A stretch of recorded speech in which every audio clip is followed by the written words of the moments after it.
Magandang araw mga Kai Soto fans! Ang unang opisyal na laban sa pagitan ni Kai Soto at Yuta Watanabe sa Japan B-League ay naging isang mahalagang tagpo para sa mga tagahanga ng basketball sa Pilipinas at sa Japan. Sa labanang ito, hindi lamang ito simpleng laro, ito rin ay isang pagsubok para sa dalawang manlalaro upang ipakita ang kanilang mga kakayahan sa isang mataas na antas ng competition.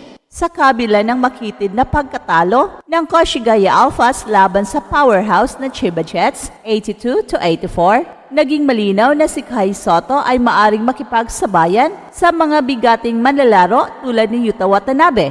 Sa unang yugto ng laro, nagsimula ang Koshigaya Alphas ng may matinding sigla at agresibo. Sa pangunguna ng kanilang lokal na manlalaro, mabilis nilang nakuha ang 10-2 na kalamangan laban sa Chiba Jets. Sa kabila ng maagang hamon, agad na ipinakita ni Kai ang kanyang husay sa court.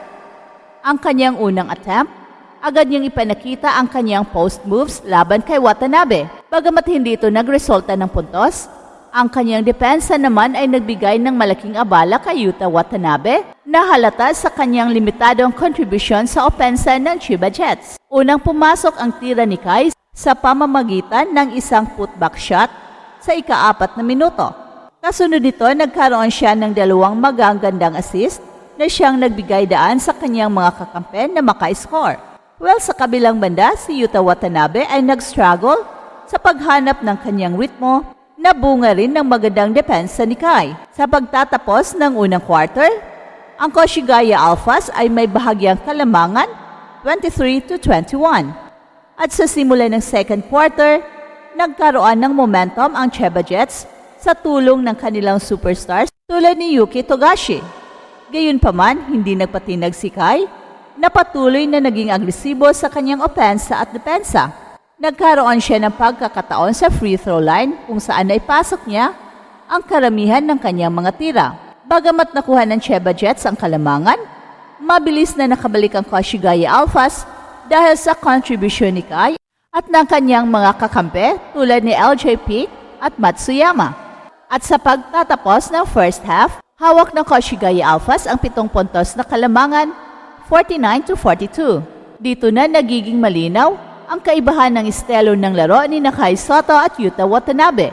Si Kai na isang traditional big man ay umaasa sa kanyang taas, rebound at kakayahang magpatama ng free throws. Samantala si Yuta na mas versatile ay nagpapakita ng kanyang kakayahang maglaro sa iba't ibang posisyon at umasa sa kanyang mid-range shooting. Pagpasok ng third quarter, naging mainit ang labanan sa pagitan ng dalawang kupunan. Ang Chiba Jets ay nagkaroon ng magandang simula, ngunit napigilan ng Alphas dahil sa kanilang mainit na outside shooting. At sa quarter na to, naitala ni Kai ang ilan sa kanyang mahahalagang puntos, kabilang na ang isang short corner jumper na nagdala sa kanyang puntos sa 11 points. Sa kabila nito, patuloy ang magandang laro ni Togashi na nagbigay ng malaking kontribusyon para mapanatiling dikit ang laban. At sa huling bahagi ng quarter, nagkaroon ng tensyon sa pagitan ni Kai Soto at Yuta Watanabe matapos ang isang physical play. Makikita ang dedikasyon ni Kai na ipakita na kaya niya makipagsabayan kahit sa isang NBA caliber na manlalaro tulad ni Yuta. At sa pagtatapos ng third quarter, hawak pa rin ng Koshigaya Alphas ang isang puntos na kalamangan, 66-65. At sa fourth quarter, ay naging mahigpit ang labanan sa pagitan ng dalawang kupunan. Parehong nagpakita ng kanilang galing sina Kai at Yuta, ngunit mas naging agresibo itong si Kai sa opensa. Sa pamamagitan ng kanyang free throws at isa pang mid-range jumper, naibalik ni Kai ang kalamangan sa kanilang kupunan sa kalagitnaan ng quarter. Gayunpaman, nagising ang mga imports ng Chiba Jets na humataw sa kanilang opensa sa huling bahagi ng laro. Isa sa mga highlight ng quarter ay ang poster dunk ng Jonathan Williams laban kay Kai na siyang nagbigay ng malaking sigawan mula sa mga manunood. Sa kabila nito, hindi nagpatinag si Kai at patuloy na nagtulak para sa kanyang kupunan. Sa huling minuto ng laro, si Matsuyama ay nagkaroon ng dalawang mahalagang three-pointer na halos nagpapanalo para sa Koshigaya Alphas. Pero sa huli, Nagawa ni Togashi ng Chiba Jets ang kanilang game-winning basket na nagbigay sa kanila ng panalo 84-82. Sa labanang ito, parehong nagpakita ng kanilang kakayahan sina Kai at Yuta, ngunit malinaw ang kanilang magkaibang estilo ng laro. Si Kai ay nagtala ng double-digit performance na may 17 points, 8 rebounds, 2 assists and 1 block sa loob ng 34 minutes. Ang kanyang mataas na free throw percentage, 87%, ay naging mahalaga upang mapanatili ang kanilang laban sa game. Samantala si Yuta Watanabe naman, na naglaro lamang ng 20 minutes, ay nagtala ng 7 points, 5 rebounds, 2 assists and 2 steals. Bagamat hindi ganon kataas ang kanyang opensa, nabigay niya ang impact sa depensa at naging mahalagang bahagi ng sistema ng Chiba Jets.